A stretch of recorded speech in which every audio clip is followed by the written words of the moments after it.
Hello, everyone, and welcome back to the Same Old Arsenal podcast. I hope you're well. I hope you're all having a lovely bank holiday weekend.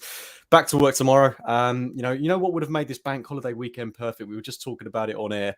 An Arsenal win, I think.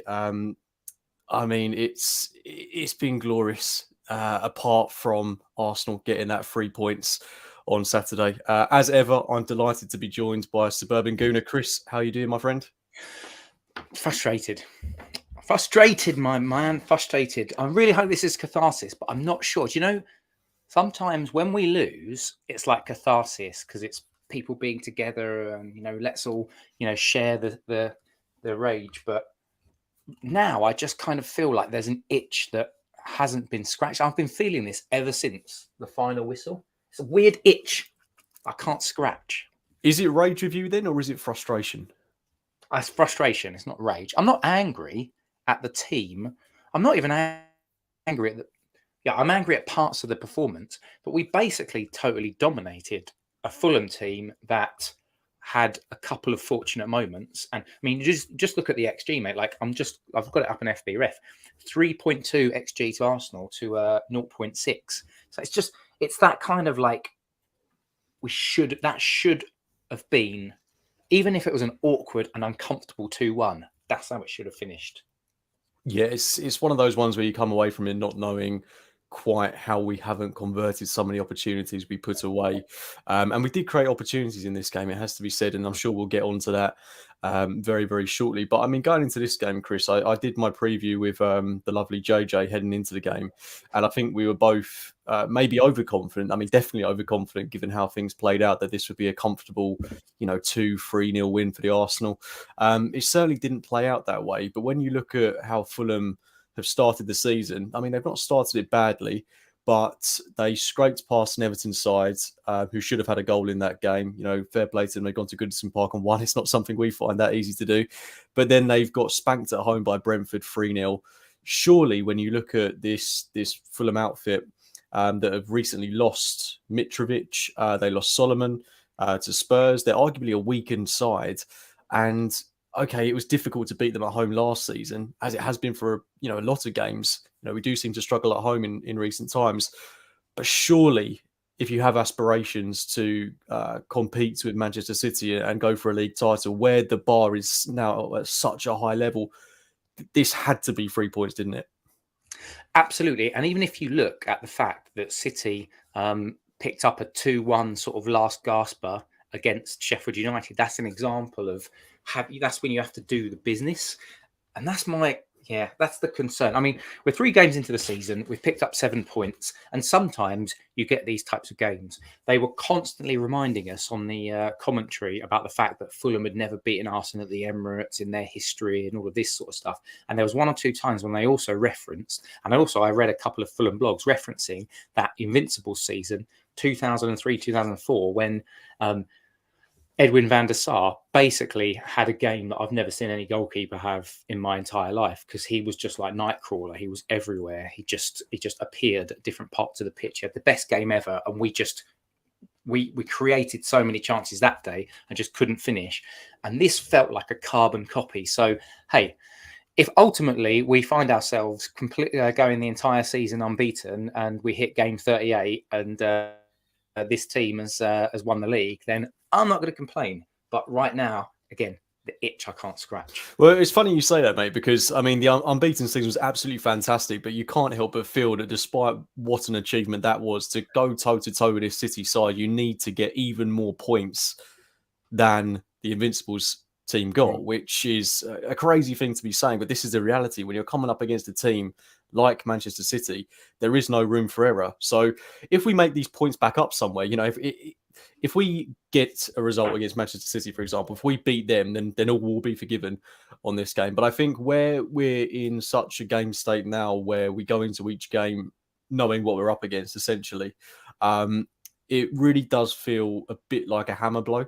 But there's lots to talk about tonight. And the first thing I want to discuss is, of course, the team lineup, because that's really the thing that's on everyone's lips at the minute, because there has been quite a bit of experimentation or innovation, depending on how you want to look at it. But once again, we saw no Gabriel, which for me personally is a huge, huge frustration.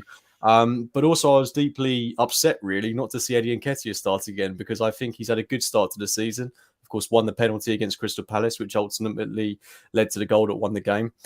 He scored on the opening game against Nottingham Forest, and he's just looked a hell of a lot better than he has done in previous seasons. So I was disappointed to see those two omissions from the team. But what did you make of it, Chris? The Gabriel thing, I agree. And I think a lot of us are starting to ask some questions now, aren't we? Because I think we're asking questions with regards to this Saudi stuff. I've seen some stuff online about has his head been turned, all of that sort of stuff. But I'm with Fiona, actually. The tinkering it's not been a good use right now. However, do you know what? Again, I don't want to constantly compare ourselves to City, but this happened last season with City. This has happened in previous years with people saying, "Oh, Pep doesn't know his best team." Last season, we were 10 games in, and people were saying Pep doesn't know his best team. This City side, they don't look the same. Ultimately, they ended up winning the title and winning a treble and doing something that very few teams will ever do. So I don't want to sort of jump to conclusions. My hope is that Arteta's trying different things to make us unpredictable. My fear is that he's a stubborn man that's going to say, I'm persisting with this regardless, and he's going to keep doing it. Because I just don't think, I think we need to get into the meat of that performance and the lineup, but I'm not convinced that it was the right decision to play some of those roles, play the way that we'd played in some of the players. And well, we say positions, and I know people talk about Thomas Partey at right back, but let's be honest, he didn't play much of the game at right back. The only time when he probably should have been playing right back was when Bukayo Saka did an absolute hospital pass to nowhere, and Partey had already inverted, and Pereira gets in for, let's be honest, a fluky goal. Yeah, I think, on the defence, the Gabriel one, just going back to that quickly again, it does worry me, because I think when you look at Jakub Kiwior starting on Saturday, sorry, which I've got no issue with whatsoever. I think he's a good player. I think he had a good game. No issues there. But I think Gabriel can do that role just as well, if not better, than someone like Kiwior in that left centre-back role. Because let's be honest, on paper, it looks like Kiwior's lining up as that left back. But in reality, when we play, it's very much a back three. And if Gabriel was to start, he would be playing on the left of that three. But one thing I did want to mention... Can I just interrupt just 2 seconds? Of course. Do you think his head's been turned, Gabriel, by this Saudi stuff? I'm not sure. I think there's a lot to consider what could be going on there. I don't know if Arsenal's heads have been turned, to be quite honest with you, because if there is a huge offer on the table, like you've only got 100 million quid or something stupid. Well, I don't think it'll be that much, but I think you could potentially be looking at an offer of 60 million plus for Gabriel. And if that was to come in, I think the club would be very inclined to look at that and go, cool, we'd be making almost 3 times what we paid for on that player. And when you look at the money that's being offered for, 31-year-old Mohamed Salah, they're offering 100 million for him. I wouldn't be surprised what potentially could come in for Gabriel. So that could be a part of it. But I think if we get to Sunday and Gabriel is still part of this team, obviously the transfer window will have closed by then. I want him back in the side. But one part of me that is thinking we're playing this way, and I've seen it said a lot as well, is because we don't have that inversion on the left-hand side, because Zinchenko hasn't been fully fit to start. And I get that. And I want to pose the question to you, Chris. If Timber was fit, do you think he would be the one playing in that role that Partey currently is? No, I actually think that he would have stuck with Timber at left back.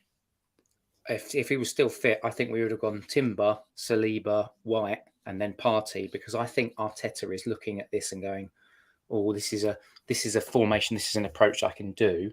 But why do you think? Sorry, Chris. Why do you think he's gone this way though? Because the only reason I say that is because this is a way of playing that we did not see at all in pre-season. We did not see Partey at right back in any of those pre-season friendlies out in the States. And that's why I can't get my head around it, because we did have, Timber starting in that right back role. Yeah, I think, do you know what I think it is? I think he's listening to his own narrative around being predictable. I think he's got, much like us, he's got the fear from last season, which is, teams have worked us out, so we need to keep doing different things. We need to keep surprising people. And so But the thing is, he's now done this 3 games in a row. I really hope from the United game, he just flips it back to White, Saliba, Gabriel, and Zinchenko. And I hope the return to fitness of Zinchenko allows him to do that. And I hope it allows for a shuffle as well, because bring Partey into the midfield and then do Rice that left 8. We're going to get into Kai Havertz, but so I'll park that for now. But I just wonder whether or not he's just kind of thought, Nottingham Forest at home, I can have a little experiment because we should beat them. Crystal Palace away, I'll have a little experiment because actually we should be able to control that game. And we did, let's be honest, sending off a side. That could have been a 2 or a 3-0 comfortable game if we hadn't have had that ridiculous sending off. And then Fulham at home, I suspect he's looked at that and thought, they're missing Ream, they've got no Mitrovic, they were terrible against Brentford. They're going to sit back. Maybe they'll create a few chances, but we'll dominate the ball. So I could probably experiment with it a little bit more. But we're now at the point where it's like Man United at home, no more experiments. I firmly believe that he's got everyone's best interests at heart, but there is also a part of me that thinks he is at times overcomplicating it, not for the sake of it, but Galaxy brain. Yeah, exactly. He's just taken it a little bit further than it necessarily needs to be taken, because we had such a good blueprint. And I think the squad is naturally evolving with the personnel we're bringing in and the way of playing. But the way we're currently set up, I think we're shoehorning Havertz into the team. We've got one of our best midfielders, if not our best midfielder, playing in that right back role, which leaves us susceptible on the counter. I mean, at this point, we may as well get into the opening phase of the game, because, I mean, it was, great atmosphere at the Emirates pre-game, subdued a little bit after the opening goal. But I think that the crowd was really up for this one. But that moment again, and Chris, we've got to talk about this being the 3rd time in the space of 5 months. It's ridiculous to concede again in the first minute. And when you look at the caliber of teams we're conceding against, with all due respect to the sides we've conceded against, Southampton relegated, Bournemouth just about survived it. Well, actually, they survived it quite convincingly, but still not a side you should be conceding at home to in the first minute. And now we've conceded at home to Fulham in the first minute. 3 teams that you would expect us to be putting away, and they've scored against us within 60 seconds. Can't get my head around it. It's inexcusable for a club like Arsenal to do that. I think the last time we conceded this many goals in the first minute, it'd been like a 25-year gap or something like that. So, I mean, what do you put it down to, apart from carelessness or trying to start the game just so quickly? Maybe I'm going to be controversial here, so apologies. For those people in the chat, please shout at me if you like to. But I just feel we're actually really, really unlucky. Like, if you think about those individual incidents, like, it's not a single person on each of those incidents that's at fault. This isn't a classic Mustafi's just crap and he just, has repeatedly made mistakes. Like, I'm trying to wrap my head for the Bournemouth one. I know the ball goes out wide. It's a good ball in. I think Gabriel. It was Billing, wasn't it? Ball across, yeah. and then it just sleeping. So it's the 2 centre-halves sleeping for that one. For the Southampton one, Ramsdale just switches off. So that's not the centre-halves. That's not the 2 centre-halves making a mistake. That's the goalkeeper making a mistake. And then for this one, it's Bukayo Saka, the absolute star boy that he is, but he has a brain fart. So 3 isolated incidents. I do think we need to say, and Arteta needs to be talking to the lads and saying, this is now unacceptable. We need to find our positions. Maybe you can argue that for the goal on Saturday, Partey is inverted far too quickly. Like, we had the ball though. When we have possession, Partey and Bukayo Saka's got the ball. Partey's naturally going to drift infield to create the passing angles so that we can retain ball. And we retained so much of the ball on Saturday. So part of me is a bit like, that one it feels like a bit of a freak. Ramsdale's made a couple of silly errors in his time at Arsenal, but again, a little bit of a freak. And then the one against Bournemouth felt like a freak, but it just feels like we've been really unlucky. Maybe I'm going to get pelters for that. Maybe I deserve to get pelters, but I don't know. I don't think you can put it down to any one thing. Do you think it's just a case of this team? You got to remember, it is so young, and it's maybe a bit of naivety. Yeah, I mean, probably yes. And that early, and maybe that's it. Maybe it's a young team that just thinks, right, well, we've got the ball. So, and that Fulham are just going to set off. But actually, what Fulham did in that first half, less so in the second half, but in the first half, they really did press in an organised structure. Like defensively, they got into the shape when we had the ball and it made it difficult for us in the low block. But then they rapidly they rapidly broke out and we found it very, very difficult to find any kind of rhythm. Stu Mack says total nonsense. Saka was lumped with a bobbler pass because Rice takes a dopey touch. I think that's I have very to harsh on rewatch Rice. that, yeah, Very that harsh feels a on little bit Rice. harsh, but yeah, I don't know. What do Yeah. you think? Well, I mean, look, it's out of character for someone like Saka. And I think if we're lined up in that 4-3-3 formation that we saw so often last season, Ben White is going to be in the position that we see the ball go to. So I think it's just a case of Saka hasn't lifted his head up and he's just anticipating someone to be there.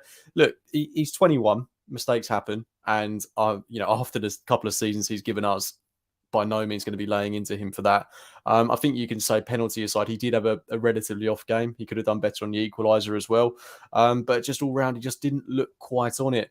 And but I mean, all of them, do you not think all of them, like one of the things that drove me nuts on Saturday, I'd love to get your views on this, mate.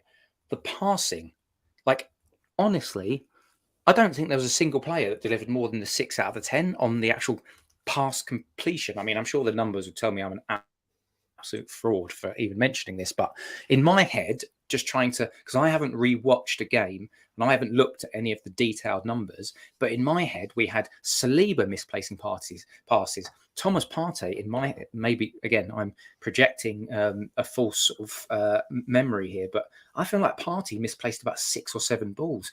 We saw it from Kivior once or twice. Kai Havertz would come to him. It felt like that was about half a dozen times. Bukayo Saka, Martin Odegaard, like Trossard. Like all of them were misplacing pass after pass after pass.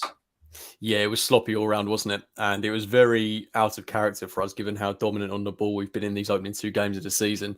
And I think the main thing for me was we were passing it, but without purpose when we did have the ball. Like it wasn't going anywhere. There was no cutting edge to it. It was very Wenger of 10 years ago sort of football, just side to side, ball dominant. But when are we actually going to get the chance away? And I know our XG looks a lot better in this fixture than it did in the previous season's game against Fulham. My slight counter argument to that would be, and I know it's not kind of going with the grain, we had a lot of shots on target. None of them really served much purpose. They were very soft. They were right down the throat of the keeper. They were from distance, albeit on target, which obviously is going to inflate the XG. But what you see when the game actually unfolds is that a lot of those chances weren't really cause for concern for Fulham. So, I mean, the response to the goal wasn't the best, in my opinion. All I can think of off the top of my head is that Martinelli chance, which he kind of fashioned for himself. And then that opportunity where Saka flashed the ball across goal and Havertz was nowhere to be seen. And we just needed someone to stick a leg out. But it was a clunky first half, I think is the best way to describe it. Disjointed, discombobulated, players not quite knowing where to be. And I feel like there's just a real lack of chemistry and understanding between some of the partnerships that have almost been broken up in the side. We've got Havertz shoehorned in there. We had Trossard leading the line, who was... I have to say, I hate to say it because I love the guy, but he had a really poor game, probably his worst in an Arsenal shirt so far. But it just wasn't coming together, was it, Chris? No, and I'm just starting to write down, I was just thinking about if you compare this to the beginning of last season, I think, again, I'll probably be proved wrong, but it feels like Arteta had about 7 or 8 games in a row that we started the season with essentially the same 11. And we can all name that 11. It's Ramsdale, it's Zinchenko left, it's Gabriel Saliba White, it's Thomas Partey, it's Granit Xhaka left 8, it's Martin Odegaard right 8, it's Martinelli left wing, it's Gabriel Jesus centre forward, and it's Bukayo Saka as the right wing. If you now fast forward to now, how many of those players played yesterday where you've got Aaron Ramsdale in the positions that they are familiar with? You've got Aaron Ramsdale, you've got Martin Odegaard, Saka, Martinelli. And you can argue the toss about Trossard, because he did play there a few times last season. But we're essentially playing Partey in a position that he wasn't playing last season. Kivior in a position that he only played once right at the end against Nottingham Forest, at that kind of left back. We've got a new player in Rice who actually is doing a pretty good job. We've got Kai Havertz who ... We've got Martinelli and Saka that are playing, and then Trossard. So we've shifted about 6 players in terms of positions and it feeling new and not consistent compared to the superb start that we had last season. My only hope, as I said, is that the Man United game focuses Arteta's mind. He decides, I can't do any more experimentations. He thinks, I'm going to go back to what worked, tried and tested method, which is Zinchenko, Gabriel, Saliba, White, Partey in front of them, play Rice as a left 8, Odegaard as the right 8, Martinelli, Gabriel Jesus, and Saka. And I know we're sort of jumping ahead, so apologies, but it's more based on the question and those connections that you talked about. The reason why I was just bringing that up, and I think that's costing us. I think there's an interesting comment here from Barry. I'm just going to say Barry. I don't know how to pronounce his surname, mate. I'm very sorry. Barry Byrne? Barry Byrne. I was going to say Bryn, like Gavin and Stacey, but no, I know it's definitely wrong. Barry Byrne sounds right. Our football does feel a lot more languid, I would say. It doesn't feel as energetic and fast-paced and electric as it was last season. And I do think that's down to exactly what you were saying there, Chris, that we've got so many players playing in roles that aren't familiar. We've broken up so many partnerships. I mean, you've got Partey at right back, but then again, when you look at our centre halves, we've got a new partnership. When you think about it, in White and Saliba, and given how much emphasis there was on having a left-footed centre half, that doesn't seem to be, the case anymore. So it's just all these questions that I'm racking over in my brain time and time again as to why he's looking for this way of playing. But I will be very concerned if we kind of don't see something a bit more familiar against Manchester United. I mean, if we see Partey at right back and then Zinchenko at left back, even that will just raise even more questions. Can I ask a question actually on that, just to you? Yeah. Okay. So do you think that, because we know Arteta and we all love Arteta, and he's shown brilliant development. We're in a great place compared to where we were a few years ago. And a lot of it's thanks to him and the way the club's run. So all the caveats aside. But I think you're similar in your views to me. We all know he's a bit stubborn. And he's the sort of person that's like, I'm going to keep persisting with this because I'm going to prove to you that it's right. So do you have a little worry that against Man United, he's literally going to go, no, I'm right. And so I'm going to stick with this, Partey at right back and do what we've just done against Fulham? It would be a mistake for me because I don't think it works ultimately. I mean, I think when you just restore natural order, you wouldn't change the Arsenal back four that had the likes of Adams, Bold, Dixon in it, would you? I mean, that's the back four that Wenger inherited. Didn't need to change it. So we had a fantastic back four last season that should have kept a hell of a load more clean sheets. There's nothing that I would change about that whatsoever. And I think it's the basis of how we build. And we look so much better when we made those substitutes in the second half, when we brought Zinchenko on, which I'm sure we'll get onto. But yeah, for me, I do have that slight concern. But I mean, now he's got Zinchenko back and fully fit. I hope he sees the lights and we see Gabriel come back in, we see Zinchenko come back in, and we see a bit of balance restored. There is a part of me that worries that he's trying to shoehorn Kai Havertz in for the sake of it. That does worry me a lot. Should we get to that then? I think we will, yeah. I mean, God, what a game from him. I don't think he's been bad in his Arsenal career so far. He played the Community Shield as the centre forward. I thought he was good. Didn't think he had a bad game at all. Forest, no real criticisms. Against Palace, was certainly a good outlet when we needed him to be. But there's nothing that's really stood out, from him that's made me go, wow, like what a player, what a great investment we've made. I think part of that is down to him being bereft of confidence. And I think part of it is down to the system. I don't think this system does him any favours. But then again, it's the simple things like with Kai Havertz. It's like that 1-2 he played with one of his colleagues. Can't remember who it was, and he just passed it. Went up for a throw in. Yeah, I mean that's just very basic stuff that you don't expect to see, and just his overall contribution to the game on Saturday was it just wasn't there, to be honest. That opportunity I alluded to earlier, where the ball was flashed across goal and there was no one in there, that's where you want him to be.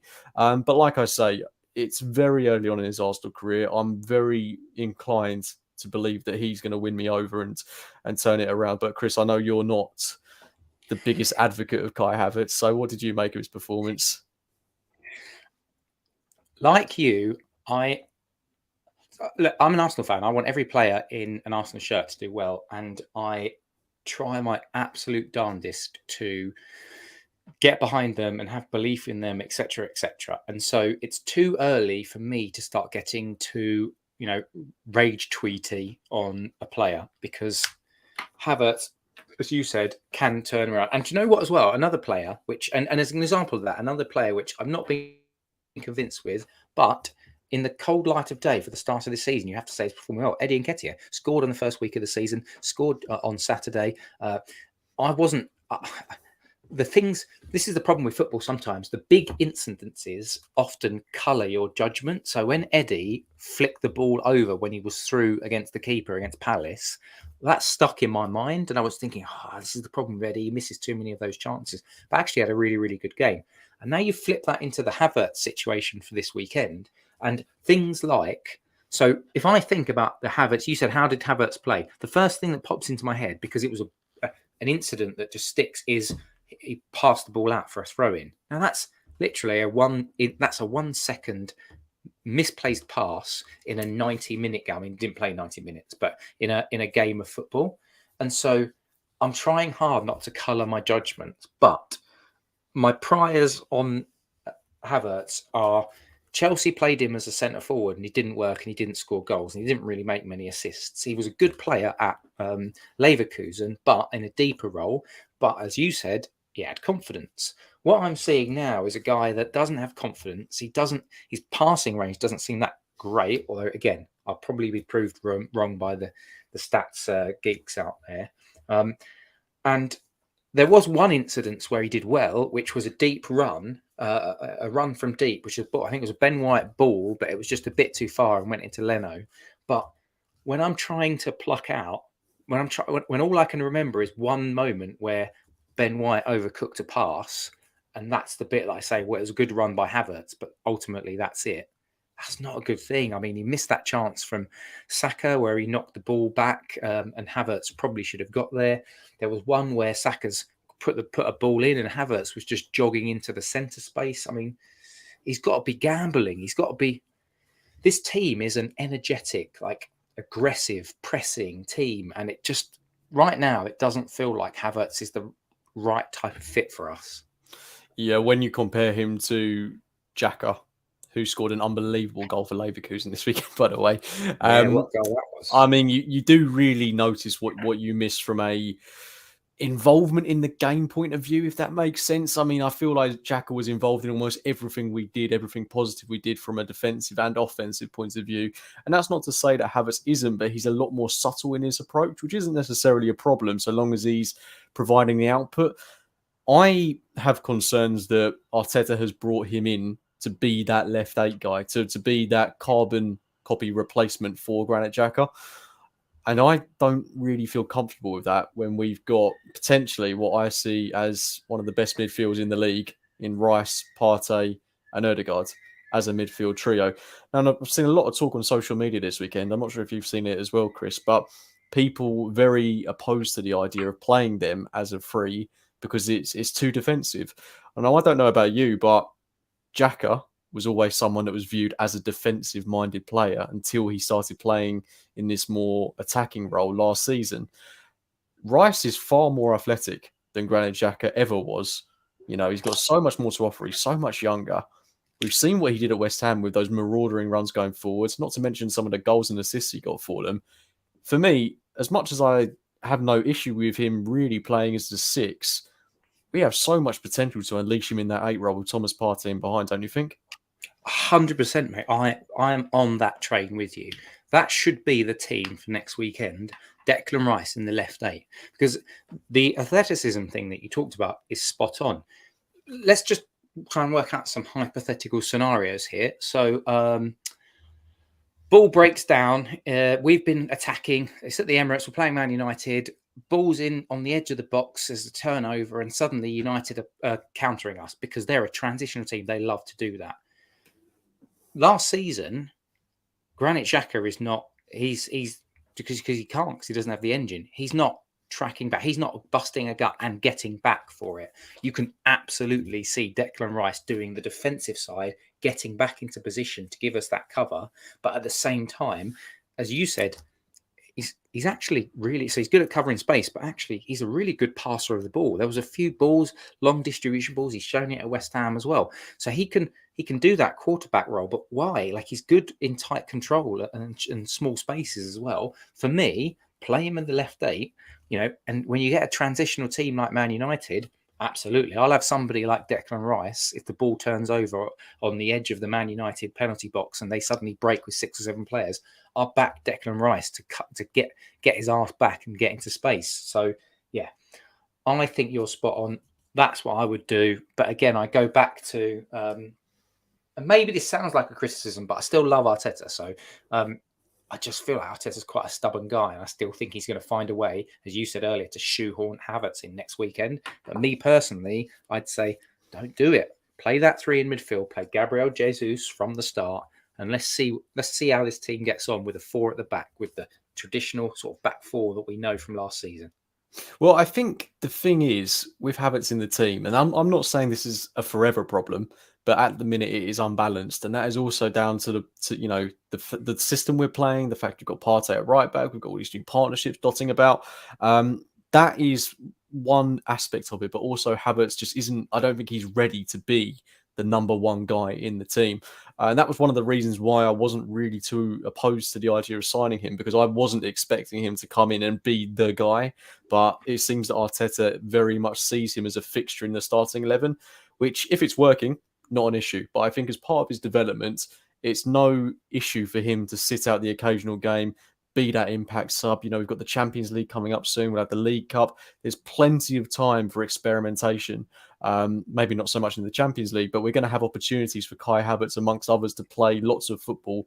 And, for him to find his best position and his best way of playing in this Arsenal team, whether that be as an 8, whether that be as a centre forward, I think we've got time, and we don't need to be necessarily shoehorning him into this side just for the sake of it, when we've got such a good player there in Declan Rice, who I think could do that role brilliantly. But someone else who really, really made a claim for starting the game against Manchester United, who I don't think anyone would have even predicted was remotely within a shout of starting that game, Fabio Vieira. And it was those subs in the 55th-ish minute, which I think were, kind of telling of Havertz's performance, that he came off, because I don't think, Arteta was entirely convinced by what he saw. But Zinchenko came on, normality was restored. I think we really, saw what we've been missing in these opening 2 games when he came onto the pitch. I just thought everything moved so much quicker when he had the ball. But Fabio Vieira was excellent when he came on, Chris. He's been a guy that has divided so much opinion.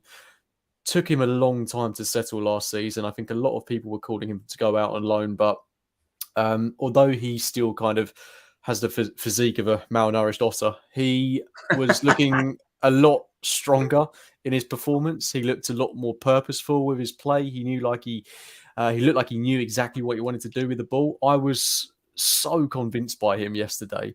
Answer this in the second half, but surely he's within a shout of starting that game against United. Surely based on that cameo, you'd rather have him in there ahead of Kai Havertz, wouldn't you? Yes, ahead of Kai Havertz, but I would say no, purely based, and I think ultimately, I think you'd be in the same boat as me here, mate. I wouldn't put him ahead of Martinelli or Saka or Rice at left 8 or Ødegaard at right 8 or Partey in the base or any, obviously none of the back 5. So for that basis, I'd say he's not for a shout, because we should be doing something slightly different. There's a purpose to him that actually I heard a couple of people, and I feel like Arteta even said it. He's come back and he's had a full pre-season, and there's a few people that have said, do you know what? He doesn't look too bad. He's doing all right. He got 35 minutes on Saturday, had 27 touches. So he's basically touching the ball every odd minute or so. He had 1 assist, three shot creating actions. So he's creating a shot attempt every 10 minutes. 21 passes completed. He's basically completing a pass every minute and a half. He was integral to it, and I think there was a level of urgency. The thing is with Fabio Vieira is he's the sort of guy that I feel like you said it, but Zinchenko, because he was drifting onto that left-hand side, he made a lot of connections, I feel, with Zinchenko, and Zinchenko helped to elevate his game because he was able to then find space running behind on that left-hand side. I feel like a couple of times there was that situation. Then, of course, with the penalty, he's the one that's then driving in. So for me, not a starter, but if he plays, imagine he played the team that you and I want him to play against Man United right now, because again, going back to our point, because Kai Havertz doesn't feel as bedded in, I think Fabio Vieira, if you need him to in the second half, needs to be an option before Kai Havertz. One player that doesn't seem to be an option at the minute, and I know it's not relevant to the game on Saturday because he didn't get a look in, but there's been a bit of talk today of him looking for an exit, whether that's coming from him, coming from the club. But Emile Smith-Rowe obviously hasn't played a single minute of Premier League football this season.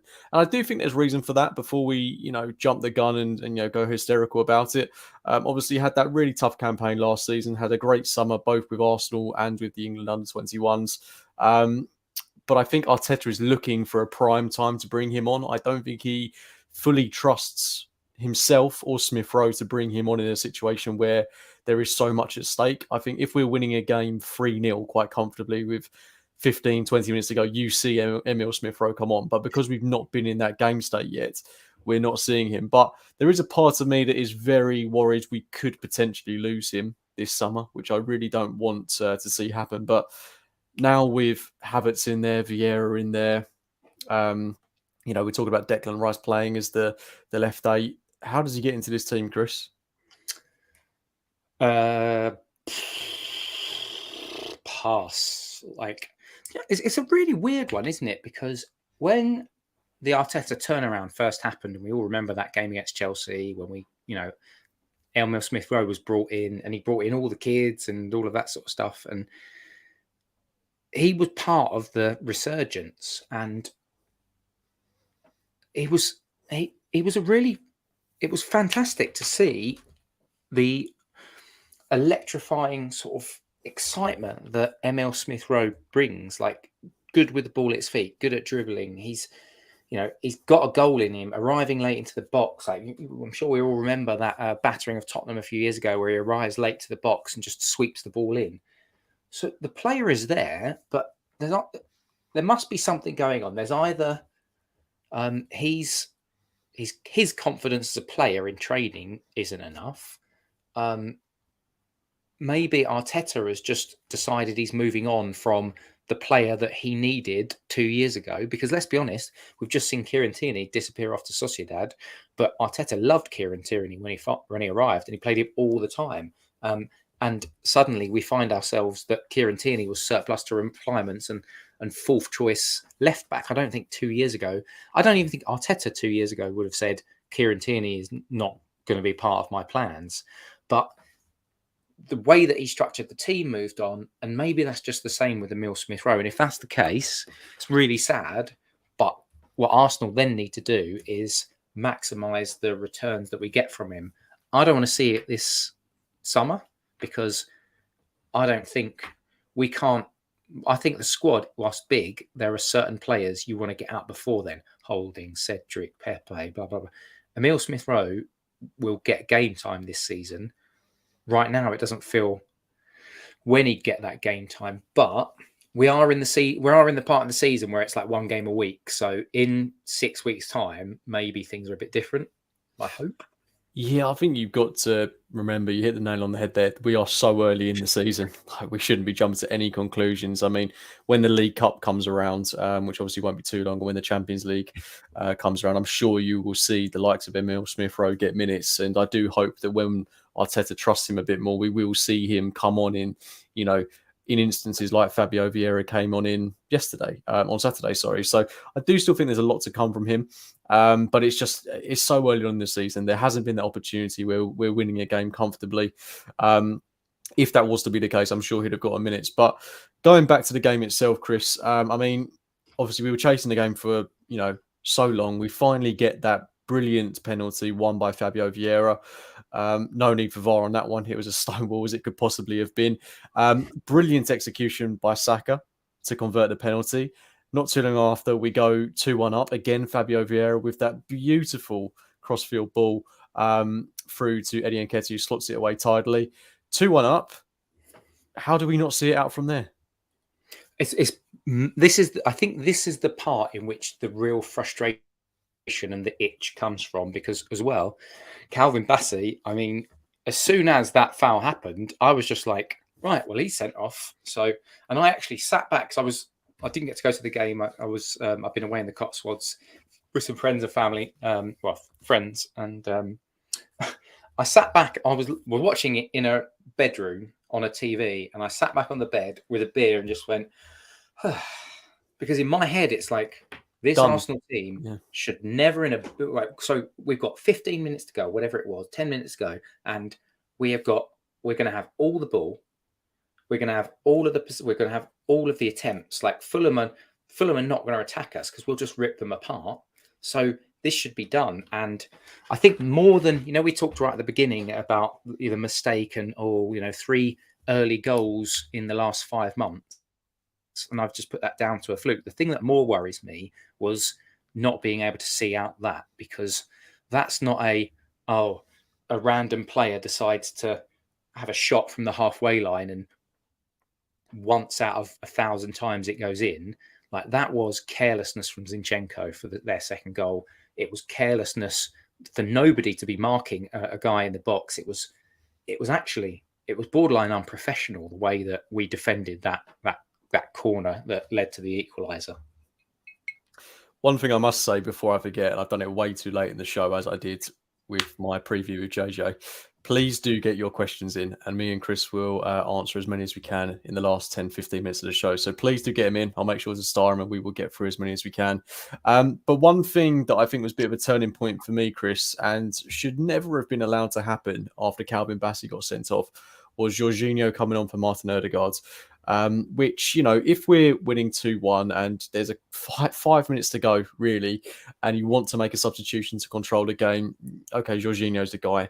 Maybe not at the expense of Martin Odegaard, but as soon as Bassey got sent off, that sub should be cancelled, because there is no need to do it. There's absolutely no need whatsoever. Do you feel like that was a bit of a significant turning point, or am I being overly... No, mate, you're spot on. Overly anxious? No, you're spot on. Like, Jorginho is the modern day holding sub. It's the modern day 5 at the back lads. That's you're playing Liverpool away and it's 11 men and you're 2-1 up with 2 minutes to go. It's the bring on Jorginho or the 5 minutes to go. That's the kind of sub that is. With 2-1 up at home against a team that's down to 10 men, whose confidence is probably shorn anyway because they got smashed by Brentford last week. There's literally no reason to be doing the Jorginho sub. Odegaard is a master at... Jorginho is a master of ball retention, but Odegaard is in the final third. And also, Odegaard's picking unlocks. I could more easily see, particularly seeing as in the last few minutes, Fulham are thinking, well, screw it, let's just go forward. Imagine any ball out that gets to Odegaard and you've got runners in the likes of Saka, Martinelli and Nketiah. They'd have had an absolute field day with Odegaard being able to pick up those half spaces between defence and midfield. It didn't make sense to me. I think there's a lot of questions over Arteta's tactical decisions on the day. It happens. On all the metrics, we absolutely smashed them, except the most important one, which is the goals. Maybe we can just put this one down to a bad day at the office. But for me, wrong choice, as was a few of his decisions on the day. So let's briefly talk about the goal that we conceded. I mean, at that point, you shouldn't even be coming close to giving Fulham any sort of sniff at goal, but we give away the corner. It's very poor for Zinchenko. I have to say, I thought he was excellent when he came on, but this was just, I don't know if it was us being a bit too cocky or if it was us just switching off because they had 10 men and we thought the game was effectively done. But to lose it in that area of the pitch, I mean, Fulham certainly didn't give up chasing the game. I mean, credit to them. They did not see a lost cause. They still went for it and we just didn't, really. We just kind of sat off and assumed the game was done a little bit.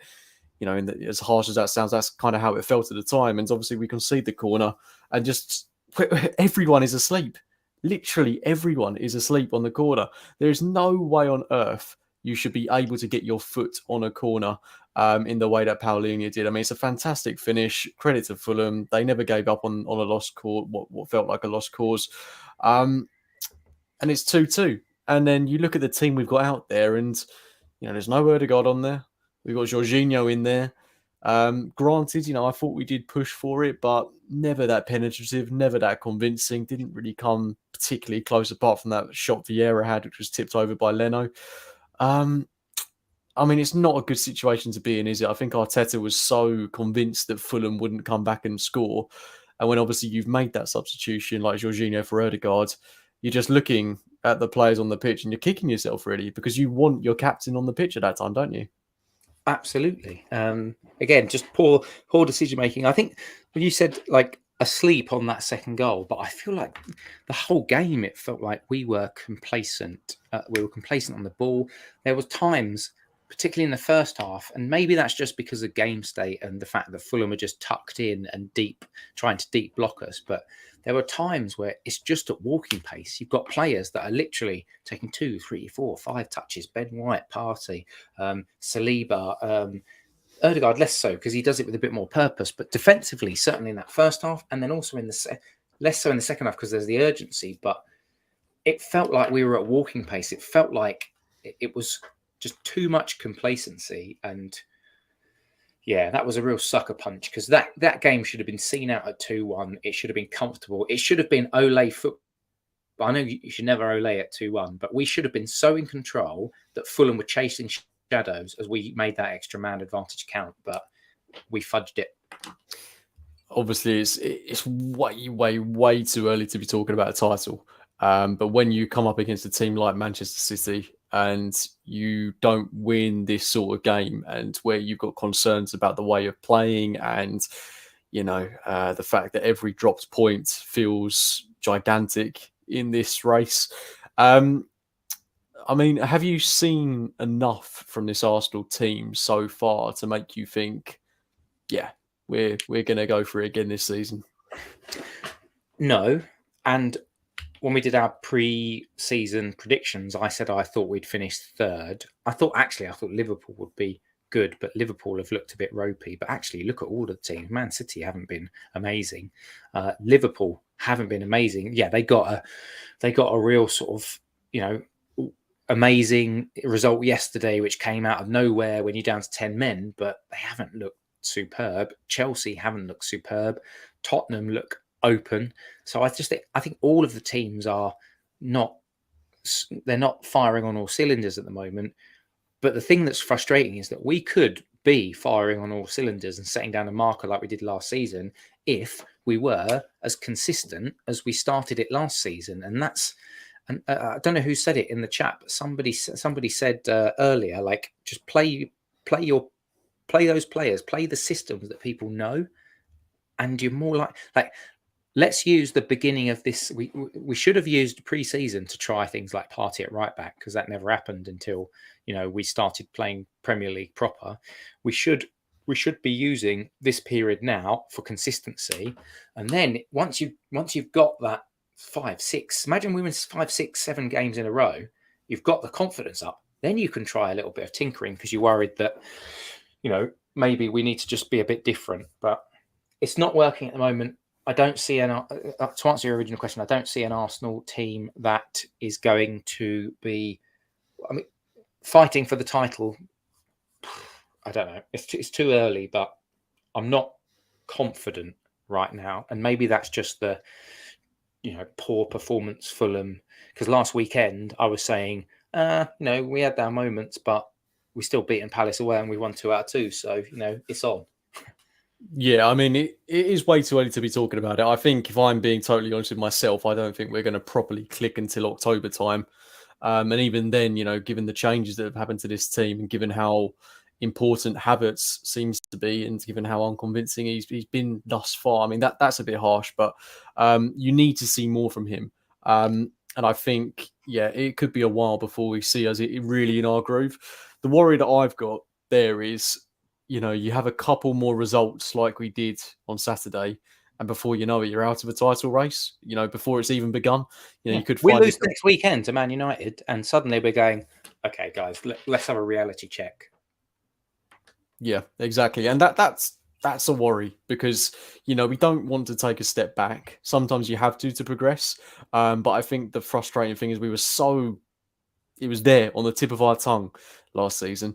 And it was just a case of, you had Rice, you had Timber, who we've unfortunately lost, you had David Raya, you had Kai Havertz. All of these signings seem like they're adding something. Can I ask one quick question? Of course, mate, of course. So I've seen a few of the statistics on social media saying this was an Arsenal game that was domination.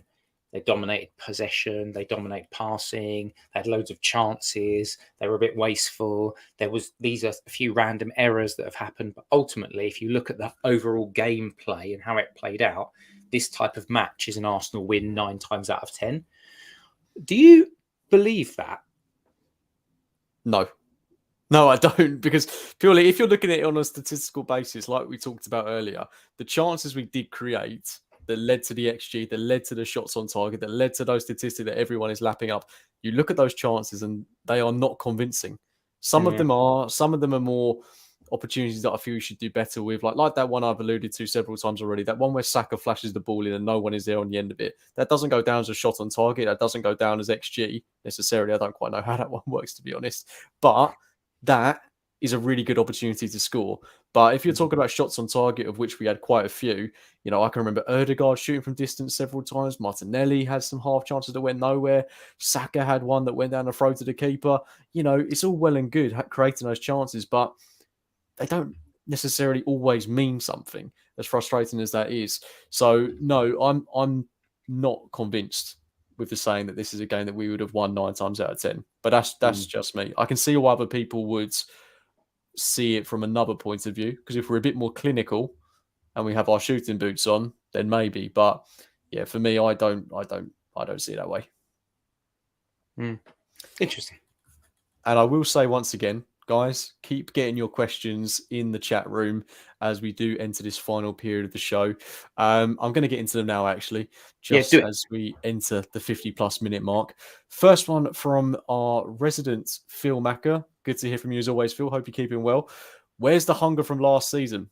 Is it purely down to the changes? Nice binary question.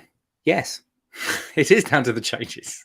The automatisms that Per Mertesacker used to talk about, I don't think are there. I think the blueprint for last year was set, and the good start was set because basically Arteta knew his team. He set up. We got Gabriel Jesus in, we got Zinchenko in. Everyone was fit, and we basically played the first team, like the first 11 for the first 8-10 games, and we won all those games. So for me, it is down to changes.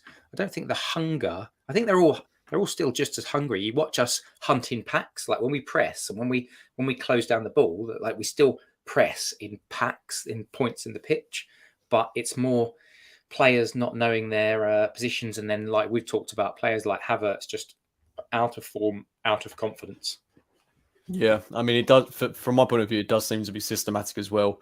I've not seen anything to suggest that the players aren't up for it. I think, if anything, they're even more up for it than they were last season. It's just a case of, due to the way we're currently lined up, you're not seeing that electric, dynamic style of play. I do think we saw it in the second half. I will say that, although we did concede the goal, when the changes were made, from 55 minutes onwards, I do think we saw what was very reminiscent of last season. So hopefully, we go back to that solid back four that we saw for the majority of last campaign, play it against United, and happy days from there. But if we don't, I think there's going to be even more questions that we're going to be asking. Right, next one from Yamara G. Does Jesus start against United? I love these nice, easy binary questions. That's a hell yes from me. You? Really? So I think, for me, based on how he started the season, I would start Eddie. And I know I know you're shaking your head there, Chris. Impact man, impact sub. I disagree. I know he came off the bench and scored, but his record from scoring off the bench is dreadful, to be honest.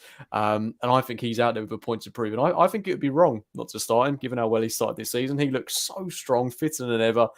I mean, we don't know what we're going to get from Jesus. He's not played in a while. Yeah, it will be fit, mate. We'll get hunger. We'll get tenacity. We'll get passion. We'll get pain in the eye. Passion with a capital PASH. We will get much more from a Gabriel Jesus that is started. Get him on as soon as possible. Fantastic stuff. And we have got a couple more actually from Yamara G. I think these two lead into each other quite nicely. Does Arteta bench Havertz against United? And if he does bench Havertz, who's he bringing in? I think you and I'll keep this short and I'll let you just put a little bit of Thousand Island dressing on top of this. But for me, yes, he does bench him because we've kind of already touched on it because you played Declan Rice in the left day. Yeah, it's the exact same for me. I think you go to that what I hope will be the best midfield of the season when we look back on it in a year's time. Rice, Partey, Havertz as your midfield three, the back four we saw last season, and the front three that we saw last season as well.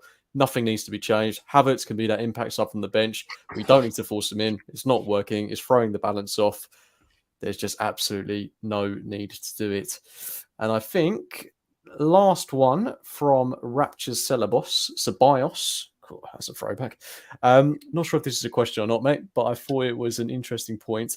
To win the league, you don't concede cheap goals. We need a 20-goal striker, clinical striker, and Ketia Jesus not at the level, and we need to keep clean sheets at home. So a lot to dissect in there from Ceballos. I'm not sure I necessarily agree with the striker side of things. I think we get goals from all over the pitch. I think Eddie is already contributing goals this season. Jesus will. I'm sure they'll share goals between them. But the keeping clean sheets at home thing, I definitely do agree on. And Chris, that is a worry for me because, you know, we're both season ticket holders. We love going to the Emirates. But it is such a cagey place to go at the minute. Even for games last season, you know, towards the end of the season in particular.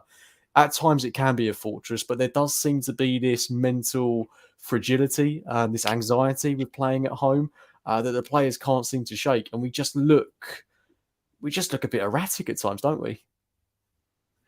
I think it's more to do with the fact that he's done a little bit of tinkering with the system, and that's why the players are a bit erratic. I think that if he goes back to basics and decides to let's do something which was the winning formula from last season, I think we'll start to see more of the old Arsenal. I also think when we come to this weekend's game coming up with United, it's going to be a totally different game. United aren't going to low block the hell out of us. They will probably try and sit a little deeper and hit us on transition, and they're not going to be like teams like Fulham or Nottingham Forest where it's like let's just camp 10 men 11 men in the edge of our box. Like they just don't play like that, and they won't play like that. On answering the question to, we need a 20-goal season striker, I'm with you. I just don't agree. Like before Man City had Erling Haaland banging a ridiculous number of goals, they had Gabriel Jesus up front. They literally spread the goals around. And if I so Arteta says we need to get 100 goals or something. Ødegaard 10, Havertz 10. Wishful thinking there, isn't it? Yeah, come on, stay with me. Saka 10, Martinelli 10. I'm being conservative with some of these, like Saka and Ødegaard. Saka, Martinelli, Nketiah, Trossard, Gabriel Jesus. And then you've got 10 across your defenders, and already that's 10, 20, 30, 40, 50, 60, 70, 80. There's about 90 goals that I've just pointed out just there. So if you just spread the goals, you can do it. So yeah, disagree with we need a 20-goal a season striker. We need consistent goals across the whole team. Couldn't agree more. And I think we've got the players to do it. It's just got to get the system right. And very last one from Phil Macker and from Yamara G. Does Gabriel start against United? I think it's a no-brainer, isn't it? Absolutely. He should. And I think because the United game's on the 3rd of September, I know that the Saudi Arabian League transfer window doesn't finish until a week after, which I don't agree with Jurgen Klopp on a lot of things, but I think he's absolutely spot on when he was saying that every transfer window for every country should stop at the same time because it's ridiculous that stops a week later. But if this on Friday, if he's still around, and the club seem to be quite insistent that he will be, my view is that you have to. My view is you have to start him. We have to go back to that back four that we all know and love that worked. So Partey in the base of the midfield. I'm sorry, it sounded like a broken record. Said it a few times already. Partey in the base of that midfield. Declan Rice on the left, Martin Odegaard on the right. The front three that we all know and love with Gabriel Jesus. Lovely stuff. And on that note, Chris, I think we'll wrap it up there, mate. Just before you go, predictions for United, and then we've got a special announcement. Well, not an announcement, but just a little message from our other co-host that can't be here this evening. I think that we might draw, and that breaks my heart to say because I'd love to smash Man United, but I've just got Man United are one of those teams that I've watched this for so many years where they end up being terrible and skanking, a bit like last season. I thought that was going to happen. We battered them, and then Marcus Rashford scored, and then we were still battering them when we were 2-1 up, and Martinez gets a fluky goal to equalise it, and it was only a last-minute sort of Eddie tap in that salvaged us. I just feel like they might get another skanky sort of 1-1. That's what I'm going to go for. Yeah, I've not been entirely convinced by United this season. I can't say the same about ourselves, to be quite honest. But I think if we play a team that's familiar to us, then I think we should be okay in this game. They look defensively susceptible. We know they've got injuries. I'm going with Phil, and I'm going with Fiona. Hope you're doing well, Fiona. Oh, I love that. Fiona. I'd love a 2-0. 2-0 to the Arsenal. Yeah, I think that's exactly what I want. And on that note, it's time for me to head over to WhatsApp because we do have an announcement from Amanda, who can't be here this evening, but she's gotten in touch with a 30-second voice note. So bear with us. We're going to look awkwardly at the screen as this voice note plays. And yeah, you can listen to the beautiful tones of PG, Princess Guna. Amanda, here she is. Hey everyone, sorry I can't be there tonight. My prediction for Arsenal Man United, and I have to go on the here and now with the formation because I'm sure that's being discussed. If he goes with the same formation, I'm going Arsenal 2, United 2. If he brings back Gabriel and everything else you've probably just discussed, I might have gone for a win. But at the moment, I'm going Arsenal 2, United 2. And look forward to seeing you all on the next show. Always Arsenal. Yep, and she said it, not me. So thank you to everyone for joining us tonight. Great numbers in the chat room. Thank you for all your questions. Chris, any closing thoughts, mate, before we go?